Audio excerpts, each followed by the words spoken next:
नमस्कार। आज हमारे मेहमान कार्यक्रम में मैं निशा श्री आप सभी दर्शकों का स्वागत करती हूं। हमारे साथ हमारे मेहमान कार्यक्रम में आज जो हमारे स्टूडियो में उपस्थित हैं, उनका परिचय मैं आपको पहले भी करवा चुकी हूं, नींव का पत्थर कहकर। जी हाँ, आज हमारे साथ स्टूडियो में मौजूद हैं रेणु पासवान। रेणु पासवान जी, आपका बहुत बहुत स्वागत है हमारे कार्यक्रम में। थैंक यू निशा। आपका जब परिचय मुझे देना था दर्शकों को, तो मैं सोच रही थी कि कौन सा एक ओहदा उसके साथ जोड़ूं, और फिर मैंने पाया कि नहीं, वो कोई एक ओहदा आपको डिफाइन नहीं कर सकता।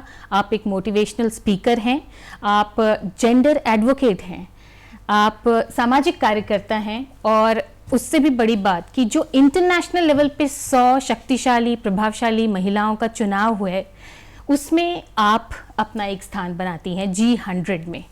तो सबसे पहले इन सारी उपलब्धियों के लिए आपको बहुत बहुत बधाई। और जैसा कि अभी हम जानते हैं कि आप हमारे शहर को रिप्रेजेंट कर रही हैं इंटरनेशनल लेवल पे, और पूरा का पूरा आपका एक उद्देश्य है, आपका एक आप मोटो लेकर के चल रही हैं कि क्या करना है आगे। और इस सिलसिले में अभी आप हमारे राष्ट्रपति जो हैं उनसे भी मिलना हुआ है। तो इस बारे में, राष्ट्रपति से मिलना और आपका जो एक मोटो है, एक टारगेट है, उसके बारे में हमारे दर्शकों को जानकारी दीजिए। नमस्कार सभी को। मैं रेणु पासवान एक बार फिर से दूरदर्शन में आप सबको तहे दिल से शुक्रिया अदा कर रही हूँ कि मैं फिर से आई हूँ यहाँ पे अपनी बातों को रखने के लिए। जैसा कि आप सभी जानते हैं, मेरा जो उद्देश्य है जीवन में, ये काफ़ी बचपन का उद्देश्य लेके मैं चल रही हूँ। एक स्टैंड पॉइंट लिया हुआ है मैंने अपनी ज़िंदगी में कि जब तक जो नारी सशक्तिकरण है पूरे बिहार में ना कर लूँ, मैं अपने जीवन के लिए कोई कुछ मुकाम और कुछ दरवाजे बंद रखे हैं मैंने। और ये सिलसिला बचपन से है, क्योंकि सभी जानते हैं कि मैं फीमेल लीडरशिप, जो प्रभावशाली महिलाएं जो मैं बचपन में पढ़ती थी, सुनती थी, उनको देख के पली बड़ी हुई हूँ। और कहीं ना कहीं वो मुकाम, वो चीज़, जज्बा मेरे अंदर भी है। मैं चाहती हूँ कि मैं वैसा एक लिगेसी छोड़ के जाऊँ जब भी मैं जाऊँ यहाँ पे, ताकि जब लोग देखें तो उनको, उनके अंदर वो इच्छा शक्ति जगे कि वो भी कुछ कर गुजरने की चाहत रखे अपनी ज़िंदगी में।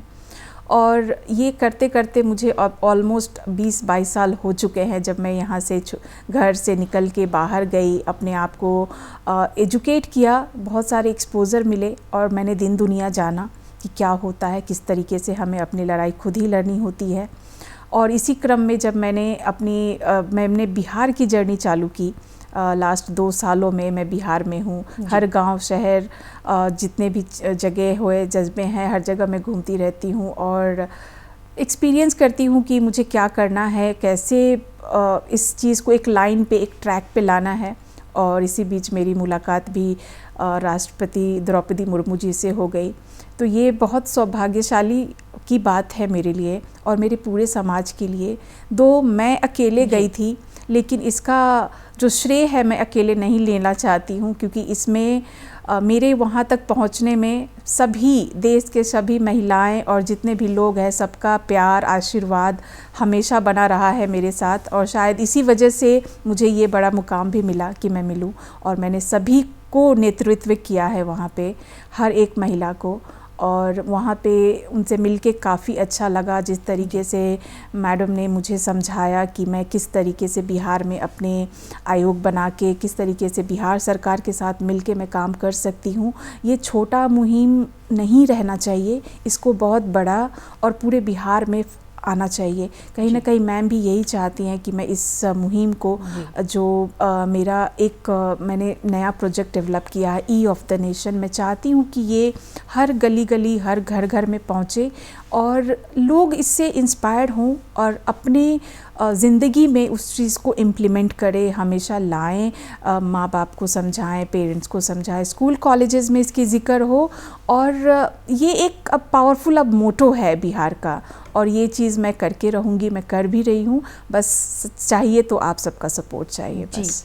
वो कहते हैं ना कि अगर आपके इरादे बुलंद हों तो रास्ते अपने आप बनते जाते हैं। तो रेणु, हम आपसे आगे सवाल करना चाहेंगे कि ये जब आपको एक इंटरनेशनल रिकॉग्निशन मिला, G100 में आपको शामिल किया गया, इंटरनेशनल फेम और बैकिंग कैसे मदद करता है किसी भी काम के इम्प्लीमेंटेशन की, या फिर आपको लगता है कि नहीं, कोई ख़ास फ़र्क नहीं पड़ता और मुश्किलें अभी भी बहुत ज़्यादा हैं?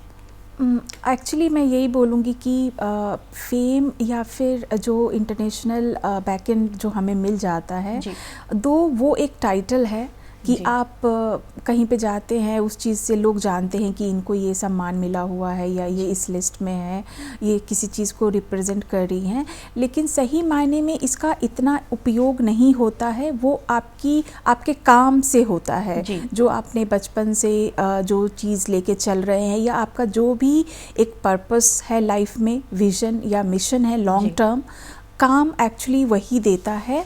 ये चीज़ें बैकएंड बाकी चीज़ों के लिए, लोगों के लिए बहुत सही है कि होता है, लेकिन हमें पता है कि हम किस तौर तरीके से दौर से गुज़रते हैं, कितने चैलेंजेस आते हैं। इंस्पाइट ऑफ इतने बड़े बड़े टैग लाइन्स हमें मिल जाते हैं, फिर भी सपोर्ट, रियल सपोर्ट नहीं मिल पाता, स्ट्रगल रहता है ज़िंदगी में। तो मैं यही बोलूँगी कि ये अच्छी बात है कि इंटरनेशनल लेवल पे लोगों ने पहचान दी है, बट हाँ, इसकी जिक्र अब हमारे राज्य में, शहर में होनी चाहिए, और इस चीज़ को हमेशा प्रचारित किया जाना चाहिए, सपोर्ट मिलना चाहिए। जी, मतलब सपोर्ट, कोई भी उद्देश्य, किसी का भी कोई उद्देश्य है, कोई भी अगर उसका मिशन है, वो पूरा तभी होता है जब ज़्यादा से ज़्यादा लोग उसके साथ जुड़ते हैं। और रेनू अपने दम पर काफ़ी आगे निकल गई हैं। राष्ट्रपति का भी अब उनको एक तरह से जो है मोटिवेशन वो मिल रहा है। तो रेनू, अभी आपने चर्चा में बताया कि आप ई नेशन के बारे में आप बात कर रही थी, इसके बारे में हमें बताइए, और साथ में ये भी बताइए कि फाइनेंस कितना ज़्यादा मैटर करता है किसी भी कार्यक्रम को इम्प्लीमेंट करने के लिए। Okay, actually finances is important, काफ़ी मतलब महत्वपूर्ण रोल है उसका। और जो प्रोजेक्ट पे मैं काम कर रही हूँ, या इतने दिनों से आपने मुझे जितना कुछ भी देखा है, ये लगभग एवरीथिंग मैंने अपने ही फिनेंसेस लगा के किए हैं। कहीं से मैंने अभी तक कोई डोनेशन या कुछ ऐसा सपोर्ट की मुझे रिक्वायरमेंट नहीं फील हुई। मुझे लगता है कि अगर मैं जो भी कर रही हूँ, ये एक समाज के लिए मेरा इन्वेस्टमेंट है, क्योंकि मैं कुछ चीज़ें सही करना चाहती हूँ। जो ये लॉन्ग टर्म जो सोच विचार है, माइंडसेट है, मैं उस पे लगी हूँ कि उनको चेंज होना चाहिए। तो चीज़ें इम्पॉर्टेंट है, फिनेंसेस इम्पॉर्टेंट है, बट हाँ, अभी मेरी ज़िंदगी में मैं मेरे अकॉर्डिंग ही कर रही हूँ, और आने वाले समय में अगर रिक्वायरमेंट पड़ी तो हो सकता है कि मैं इस चीज़ में हेल्प भी मांगूँ, स्पॉन्सर्स मांगूँ, या फिर गवर्नमेंट से मैं जुड़ूँ ताकि वहाँ से कुछ हेल्प हो, क्योंकि मैं बस अखबार के पन्नों में सीमित नहीं होना चाहती हूँ। मैं अगर अपनी ज़िंदगी, अपने जो मैं ज़िंदगी जी रही थी महाराष्ट्र में या दूसरे स्टेट्स में, मैं अगर वो छोड़ के बिहार आई हूँ तो मैं बहुत सोच समझ के आई हूँ।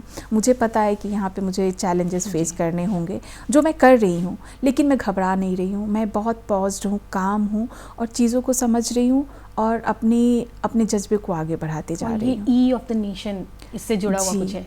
ई ऑफ द नेशन मैंने जस्ट सोच रही थी कि कौन सा प्रोजेक्ट डेवलप किया जाए बिहार में, तभी मैंने मेरे दिमाग में था कि ई से बहुत सारी ऐसे टर्म्स हैं जो विजुअलाइज अगर होंगे लोगों में, यूथ में, तो उनको एक इम्पैक्ट पड़ेगा माइंडसेट पे। जैसे ई में फर्स्ट जो लाइन है इनेबल को रिप्रेजेंट करता है, सेकेंड लाइन एम्पावर को रिप्रेजेंट करता है, थर्ड लाइन एजुकेशन को रिप्रेजेंट करता है। एक तरह से 3 सीढ़ियाँ हैं। यस, 3 सीढ़ियाँ हैं। तो कहीं ना कहीं ये चीज़ मैं हर स्कूल कॉलेजेस में जाके इस बारे में बताना चाहती हूँ, हर पेरेंट्स से मिलके उनको बताना चाहती हूँ कि हमें हमेशा ई ऑफ द नेशन पे अगर हम काम करेंगे तो नेशन बिल्डिंग पे काम करेंगे, क्योंकि वो एक तरह से जो है, वो जैसा अभी आपने स्ट्रक्चर बताया, वो सीढ़ी नुमा स्ट्रक्चर है, तो वो कहीं ना कहीं आपको ऊंचाई की तरफ ले जाता है। और ये प्रोजेक्ट डेवलप करने का एक और मेरे जहन में हमेशा से ये ख्याल था कि मैं जिस दिन इंडिया को G20 की प्रेसिडेंसी मिली थी, मुझे लगता है सबसे ज़्यादा खुश मैं थी, क्योंकि मैंने ग्लोबल लेवल पे काम किया है, इंटरनेशनल प्लेटफॉर्म पे काम किया है, और जब भी ऐसी चीज़ें होती हैं तो मेरे अंदर 100 गुना जज्बा और बढ़ जाता है। और मैंने जब द्रौपदी मुर्मू जी से जब मैंने मुलाकात की, मैंने सबसे पहले उनको इसी G20 के कॉन्ग्रेचुलेट किया, और मैंने वो ई ऑफ द नेशन उसी बेस पे बना के उनको रिप्रेजेंट किया, ताकि वो हर लोगों तक जाए और यूथ पे जाए। और जैसा कि हम जानते हैं कि अब G20 के फोरम्स पूरे इंडिया में होंगे, हर स्टेट में होगा, तो मैं भी उसमें अपनी Initiative भागीदारी ले सकती दूंगी, 100% दूंगी। जहाँ पे भी वुमेन रिलेटेड प्रोग्राम्स होंगे मैं ज़रूर आऊँगी वो उस मंच पे। और इसी को ई ऑफ द नेशन करके हम डेवलप कर रहे जी। हैं, ताकि ये G20 and E of the nation साथ में मिलके काम करे और एक बहुत बड़ा सहयोग हमें मिलेगा लोगों से, और उन तक जब ये बात जाएगी वो समझेंगे इस एक बात तरह को। से जागरूकता जो है जागरूकता। वो इन सभी अभियानों से जागरूकता फैलेगी। और अद्भुत लगा इस तरह की जो विचार हैं रेनू के, कि वो क्या करना चाहती हैं। और जैसा कि अभी उन्होंने अपनी बातचीत में बताया कि महाराष्ट्र में उन्होंने बहुत काम किया है, लेकिन महाराष्ट्र से अब वो बिहार अपने शहर मुजफ्फरपुर लौट के आई हैं, क्योंकि महाराष्ट्र में जिस तरह का बदलाव उन्होंने देखा है और जैसा हम सब जानते हैं, उसी तरह का बदलाव वो हमारे शहर बिहार में भी करना चाहती हैं। और G20 के साथ जुड़ करके वो ये स्तर दिखा रही हैं कि कितने अंतर्राष्ट्रीय स्तर पर वो बिहार को ले जाना चाहती हैं। रेनू, आपसे जानना चाहेंगे कि महाराष्ट्र में आपने काम किया है और अभी G20 की बात आप कर रही हैं, ये दोनों चीज़ें दिखाती हैं ज़मीन से आपका जुड़ाव। क्या फ़र्क देखती हैं, कहाँ कहाँ पर महाराष्ट्र में कौन कौन सी चुनौतियाँ हैं जिनको आप पार कर ली गई हैं, और बिहार में अभी कौन कौन सी चुनौतियाँ हैं जिनका आपको सामना करना पड़ रहा है? महाराष्ट्र में जब तक मैं ऑलमोस्ट 15 साल रही हूँ, और जब से मेरी खुद की इनर अवेयरनेस जगी थी जी। और जब से मैंने ऑब्जर्व करना चालू किया और लोगों के साथ मिलना जुलना, कुछ फोरम्स में जब मैं गई, वहाँ पे मैंने देखा कि जेंडर इक्वालिटी को लेके काफ़ी काम किया जाता है। जैसे कि अभी वहाँ पे ऐसे कैंपेन्स लगते हैं जहाँ पे जो मेल वर्ग है उनको खाना बनाने की प्रैक्टिस कराई जाती है, चाय से लेकर के हर खाना, और वहाँ पे सिखाया जाता है कि किस तरीके से एक पेरेंट की पेरेंटिंग कैसे होनी चाहिए घर घर में। तो वो चीज़ मैं यहाँ पे भी इम्प्लीमेंट करने की कोशिश कर रही हूँ अपने बिहार में, क्योंकि ये अगेन माइंडसेट को दर्शाता है कि हम क्या सोच विचार लेके चल रहे हैं। वहाँ पे जैसे लड़कियाँ ऐसे ऐसे काम करती हैं जो शायद बिहार में अभी हम नहीं सोच पा रहे, तो उस चीज़ों को भी हम दर्शाएंगे धीरे धीरे। ऐसा नहीं कि हम एक साथ सब कुछ परोस दें, एक एक स्टेप वाइज हम जा रहे हैं ताकि लोगों को समझने का टाइम मिले और फिर वो इम्प्लीमेंट करें। जी, जैसे कि हमारे पड़ोसी राज्य में बंगाल, झारखंड, इन जगहों पे हम देखते हैं कि जैसे झारखंड में पिंक ऑटो या पेट्रोल पंप पे भी औरतें काम कर रही हैं, लेकिन ये अभी हमने बिहार में ये सिनारियो नहीं देखा है। तो अगर कोई भी गवर्नमेंट, जैसे ये सुनने में बड़ा अजीब लगता है कि तुम ये काम क्या करोगे, जैसे इस बारे में आपसे भी मेरी एक बार चर्चा हुई थी कि कोई भी बेसिक लेवल पे काम करना शुरू करना ये भी अपने आप में चुनौती है, क्योंकि फिर घर के लोगों की तरफ से एक रुकावट आती है कि ये काम मत करो जी। क्योंकि जो भी दलित समुदाय को बिलोंग कर रहे हैं, महिलाएं हैं, वो कहीं ना कहीं आगे बढ़ने के लिए मेहनत कर रही हैं, और जब भी वो कुछ बेसिक काम करने की शुरुआत करना चाहती हैं तो ऐसा समझा जाता है कि नहीं, ये तो फिर से उन्हें पीछे कर देगा। तो वो काम करना और घर पे बैठे रहना, इसकी जो पतली सी धारी है उसको आप हमारे दर्शकों को क्लियर कर दीजिए। अब एक्चुअली ये एग्जाम्पल मैं खुद का ही दूंगी। जब मैंने 2 साल पहले अपना जॉब छोड़ा और मैं बिहार आ गई, मेरे फादर बहुत टेरिफाइड हो गए थे। मुझे पता है कि मैं इतना नहीं डर रही थी जितना वो डर रहे थे। मैं इन्फोसिस पुणे में काम कर रही थी और वर्क फ्रॉम होम थोड़ा दिन मैंने किया। तो और जैसे मैं समझ सकती हूँ उनके भी पीड़ा को, कि उनको भी लगा था कि एक अर्निंग मेंबर और वो इस तरीके से जॉब छोड़ के रिस्क, इतना बड़ा रिस्क लेके एक नए सिरे से नए काम को दोहराने की कोशिश कर रही हैं। तो वो मैंने देखा है, लेकिन मुझे मेरे पे इतना भरोसा था कि मैं कर लूँगी, क्योंकि मैंने मेरे अंदर वो शक्ति है और वो एक्सपोज़र है और वो नॉलेज भी है कि मैं किस तरीके से इसको पूरे चैनलाइज करूँ ताकि मैं मेरी जो मेरा काम है लोगों को दिखे और समझ आए। ये मैंने किया। और अभी कैसे ज़मीन से जैसे जुड़े रहने की बात है, तो मेरा जो E of the nation programme भी है, ये एकदम नया है, बेसिक कॉन्सेप्ट है, और इसको मैं जैसे ही थोड़ा टाइम और अच्छा आता है मैं इसको रोड पे ही लाऊंगी, क्योंकि मैंने ये सोच के रखा है कि जो भी कैंपेन्स होंगे घर बैठे तो नहीं हो सकते, मुझे लोगों के साथ, जनता के साथ, यूथ के साथ, लड़कियों के साथ मिल के काम करना है। तो ये मैं बाहर निकल के ही करूँगी। इसमें झिझक नहीं होनी चाहिए, ना मेरे अंदर है कि मैं क्या, अगर मुझे जैसे कि आप जानते हैं कि मेरा एक नया concept E of the nation के तहत ही मोटिवेशनल चाय वाली का है। ये अगेन वैसा ही कॉन्सेप्ट है। मैंने ये एग्जैक्टली बिहार के लिए ही डेवलप किया है। पहले जैसे मेरे जो काम है वो सर्विसेज में आते हैं और मैंने ये 2 सालों में देखा कि सिर्फ सर्विसेज से लोग अट्रैक्ट नहीं हो रहे हैं। फिर मुझे लगा कि मेरे अब सर्विसेज के साथ मुझे एक प्रोडक्ट की ज़रूरत है। मैंने प्रोडक्ट चाय चुना क्योंकि चाय सबसे पसंदीदा चीज़ है पूरे इंडिया में और बिहार में तो सबसे ज़्यादा चाय कॉफ़ी। मैंने यही चुना कि एक मैं अपने लिए पॉइंट बनाती हूँ, पॉइंट ऑफ कांटेक्ट, जहाँ पे लोग आके मुझसे बात कर सकते हैं, समझ सकते हैं मेरे बातों को और मेरे ये पूरे मुहिम में वॉलंटियर करेंगे, साथ देंगे।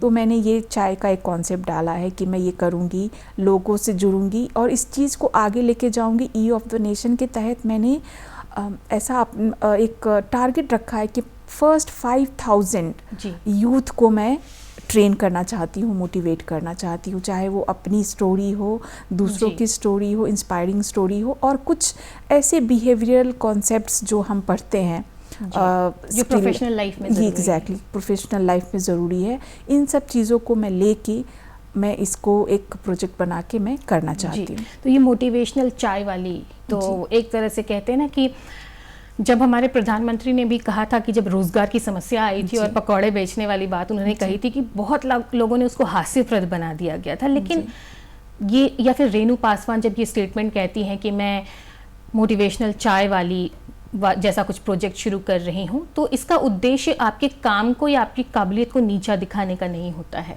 ये कहीं ना कहीं ये कहते हैं कि किसी भी स्तर पर आप पूरे अंतर्राष्ट्रीय स्तर, किसी भी लेवल से शुरू करके आप अंतर्राष्ट्रीय स्तर तक जा सकते हैं। तो ये जो मोटिवेशनल चाय वाली है और आपने कहा कि 5000 यूथ्स को, तो यूथ्स आपके टारगेट होंगे, ये बात समझ में आ गया। किस तरह की ट्रेनिंग होगी? वो प्रोफेशनल ट्रेनिंग होगी और कांटेक्ट वो आपसे करेंगे जब आप ये लॉन्च करती हैं।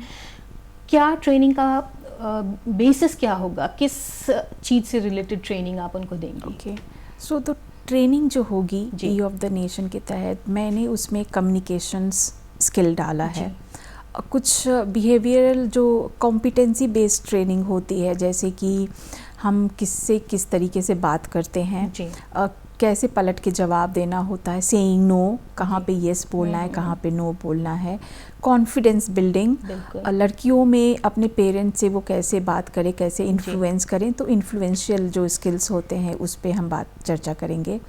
उसके बाद gratitude, one of the very important topic जो मेरी ज़िंदगी बदल दी है जब से मैं ग्रैटिट्यूड को फॉलो कर रही हूँ 2018 से। तो ये चीज़ मुझे लगता है कि हर को पता होना चाहिए कि लॉ ऑफ नेचर कैसे काम करता है। तो एग्जैक्टली लॉ ऑफ नेचर जो है मैं ये दिमाग में डालना चाहती हूँ, क्योंकि मैं एक न्यूरो लिंग्विस्टिक प्रोग्रामिंग की भी ट्रेनर रह चुकी हूँ। तो मैं चाहती हूँ कि जो चीज़ें मैंने अपनी ज़िंदगी में किया है, चाहे वो मेडिटेशन के तहत हो, ट्रांस में जाके अपने इनर को पहचानना कि रेणु कौन है, मैं चाहती हूँ कि हर लोग उस चीज़ को प्रैक्टिस करे, तभी वो जवाब आता है कि आप किस चीज़ के लिए बने हो। अगर हम नहीं वो करते हैं तो हमारी ज़िंदगी हम 9 to 6 में निकालते हैं एंड यू जस्ट की दुनिया में जी रहे होते हैं। आप बस अपना बिल पे करते हैं पूरी ज़िंदगी and you lastly you die, और एक निराशा ही हमारे हाथ में लगती है। ये रेणु मैं एक बात पर जाके अटक गई, जो आपने कहा लॉ ऑफ नेचर। जी, लॉ ऑफ नेचर, और आपके इंट्रोडक्शन में मैंने बताया कि आप जेंडर एडवोकेसी करती हैं। जी, क्या है लॉ ऑफ नेचर और जेंडर एडवोकेसी क्या है, ये हमारे दर्शकों को आप जेंडर एडवोकेसी जिस तरीके से मैं अपनी ज़िंदगी में उभरी थी, कहीं ना कहीं मेरी भी शादी फिक्स थी बचपन में और पापा मम्मी चाहते थे कि मैं शादी कर लूँ, तो वो अपने पॉइंट पे अच्छे सही थे, लेकिन वो मेरे अंदर वो जज्बा था कि मैं कुछ बनूँगी, उसके बाद मैं अपनी सेकंड ज़िंदगी के बारे में सोचूंगी। पहली ज़िंदगी है कि रेणु कुछ बन जाए, पहले रेणु को एक वो मुकाम चाहिए, क्योंकि रेणु ने वो सोचा है, रेणु के लिए किसी और ने नहीं सोचा है, वो सिर्फ रेणु ने सोचा है। वो एस्पिरेशन जो उसके अंदर है, वो जो एक मोटिवेशन है कि उसको कुछ करना है, तो ये चीज़, ये जो मोटिवेशन है, माफ़ कीजिएगा मैं आपको रोक रही हूँ, ये मोटिवेशन सफरिंग से आता है? जो आपकी लाइफ में चुनौतियाँ आती हैं, चुनौतियों से आता है, और ये चुनौतियों से आपका जो हमने बोला ना कि लॉ ऑफ नेचर कैसे काम करता है, 2 तरीके एनर्जी काम करती है, चाहे वो निगेटिव हो और पॉजिटिव हो, दोनों में एनर्जी है। अब वो डिपेंड करता है कि आप किस तरीके से जाते हैं। हो सकता है जो मेरी सफरिंग थी अभी तक, हो सकता है कि मैं नेगेटिव में जाके एक डिप्रेस्ड पर्सन बन जाती, हो सकता है मैंने सुसाइड कर लिया होता, क्योंकि ऐसी चीज़ें मैंने देखी हैं। लेकिन मेरे अंदर हाँ आतंकवाद यही दलील कहते हैं जो बात आप कह रही हैं जी, और या तो मैं कुछ और बन चुकी होती, लेकिन वो एनर्जी मेरी पॉजिटिव में मैंने यूटिलाइज़ की, इसीलिए मेरे में वो लॉ ऑफ नेचर ने काम किया, मेरे में ग्रैटिट्यूड आया, मैं हमेशा पॉजिटिव चीज़ों को अट्रैक्ट करने लगी और मेरे में वो जज्बा आया कि अब रेनू कुछ बनेगी, कुछ अपना मुकाम हासिल करेगी। तो लॉ ऑफ नेचर ने इस तरीके से मेरी ज़िंदगी में काम किया जब मैंने समझा उस चीज़ को। अगर मैं नहीं समझूंगी तो नहीं होता, जब मैंने समझना चालू किया तो वो मेरे अंदर आया। और ये जेंडर एडवोकेसी, और जेंडर एडवोकेसी मेरी जो स्टोरी है, इस चीज़ को मैं लोगों तक लेके जाती हूँ और पेरेंट्स के साथ खासकर जब मैं बात करती हूँ कि अपनी बेटियों को वो टाइम दीजिए, एक टाइम फ्रेम दीजिए। ज़रूरी नहीं है कि पहला जो प्रायोरिटी है वो शादी नहीं होना चाहिए, पहला प्रायोरिटी एजुकेशन एंड उसको जो टाइम मिले, एक्सपोजर मिले कि वो कुछ सीख सके समाज से, दिन दुनिया से, प्रोफेशनल स्किल्स या फिर ज़िंदगी जीने की भी जो स्किल है। शादी करने के बाद की जो लाइफ होती है वो टोटली डिफरेंट होती है, उसको चलाने के लिए भी आपको वो मैच्योरिटी लेवल आना चाहिए। मैं वो सारी चीज़ें जब मैं बात करती हूँ तो इसको ही मैंने जेंडर एडवोकेसी का नाम दिया है। जब मैं यूनाइटेड नेशंस के साथ काम करती हूँ तो वहाँ पे जेंडर एडवोकेसी बहुत बड़े लेवल पे काम करती है। जैसे कि हमारे एडोलेसेंस चाइल्ड होते हैं, जो लड़कियाँ 15-20 साल की उम्र में होती है, उनको किस चीज़ों से जूझना होता है। जो लड़कियाँ प्रोस्टिट्यूशन में चली जाती हैं उनको कैसे निकालना है, उनके हेल्थ एंड हाइजीन को कैसे मेंटेन करके रखना है। मैरिड के बाद कुछ गांव में या शहर में डोमेस्टिक वायलेंस से जूझ रही महिलाएं को कैसे बाहर निकालें, उनको काउंसिल करना, उनसे बातचीत करना, उनको उस सिचुएशन से बाहर निकालना। तो ये सारी चीज़ें हमारे जेंडर एडवोकेसी में आती हैं, जो कि हम इंटरनेशनल नेशनल लेवल पे इस चीज़ को काम करते हैं। जी, जैसा कि आपकी जो जर्नी रही है, इससे पहले भी आपके इंटरव्यू में आपने बताया कि कितने सारी चुनौतियाँ आपने फेस की हैं, और ऐसा लगभग सबकी लाइफ में होता है कि उनकी लाइफ में कुछ ना कुछ चुनौती आती है, इतनी भयानक त्रासदी तक वो चली जाती हैं कि डिप्रेशन की शिकार हो जाती हैं। तो रेनू, मैं चाहती हूँ कि आप हमारे दर्शकों को ये बताइए कि जो भी चुनौतियाँ आती हैं वो असल में शायद इसलिए आती हैं क्योंकि हम उसको पार करने के काबिल होते हैं और फिर उसके बाद ही हमारे लिए अवसर इंतज़ार कर रहे होते हैं। जी ज़रूर, एकदम सही, बहुत ही सही चीज़ आपने बोली है। अगर चुनौतियाँ नहीं आएंगी आपकी ज़िंदगी में तो आप कुछ सीख नहीं सकते। और जब ये चुनौतियाँ आती हैं, आप गलती करते हैं, 1, 2, 3 बहुत सारी गलतियाँ करते हैं, लेकिन आप में वो सीखने की जो शक्ति है ना वो बढ़ जाती है और आप गलतियों से ही सीखते हैं। तो ये हमारे अंदर होना चाहिए कि हम चुनौतियों से लड़ते रहें, हार नहीं माने। और वो जो हमारा एक डील करने का तरीका जो हमें खुद लॉ ऑफ नेचर हमें सिखा देता है कि आपको कैसे डील करना है। मैं स्पिरिचुअलिटी को मैंने लास्ट टाइम भी बोला था, मैं बहुत फॉलो करती हूँ और मैं ये मानती हूँ कि मेरे साथ आज जो कुछ भी हो रहा है एक लर्निंग प्रोसेस है। He is guiding me, universe is guiding me and he has chosen me for a particular work. ये जो कॉन्सेप्ट है, ये एक बहुत ही महत्वपूर्ण बिंदु जो रेनू आपने बताया कि अगर स्पिरिचुअली देखें तो आपकी ज़िंदगी में जो चुनौतियाँ आती हैं भगवान शायद आपके लिए ही डिसाइड करते हैं। जैसे कोई टेस्ट होता है और उसको क्वालिफाई करने के बाद हम आगे की ट्रेनिंग हासिल करते हैं, तो शायद भगवान भी हमारे टेस्ट लेते हैं और फिर आगे की ट्रेनिंग देते हैं कि उससे जूझ कर हम किस ऊंचाई तक पहुँचेंगे। दर्शकों, आशा है कि रेनू पासवान की जो बातें हैं, जो उनका हौसला है, जो उनकी उम्मीदें हैं, उसके बारे में आपको एक स्पष्ट जानकारी मिली होगी। और जैसा कि उन्होंने कहा कि मोटिवेशनल चाय वाली जो वो एक शुरुआत करना चाहती हैं, जिसका स्पेशल टारगेट यूथ होंगे और महिलाएं होंगी, उनको एक ट्रेनिंग मिलेगा और फिर अंतर्राष्ट्रीय स्तर पर वो उनको जोड़ना चाहती हैं। रेनू को आज के हमारे कार्यक्रम में अपना बहुमूल्य समय देने के लिए बहुत बहुत धन्यवाद। और दर्शकों, हम फिर मिलेंगे नए मेहमान के साथ, नए विषय के साथ। तब तक के लिए नमस्कार। नमस्कार।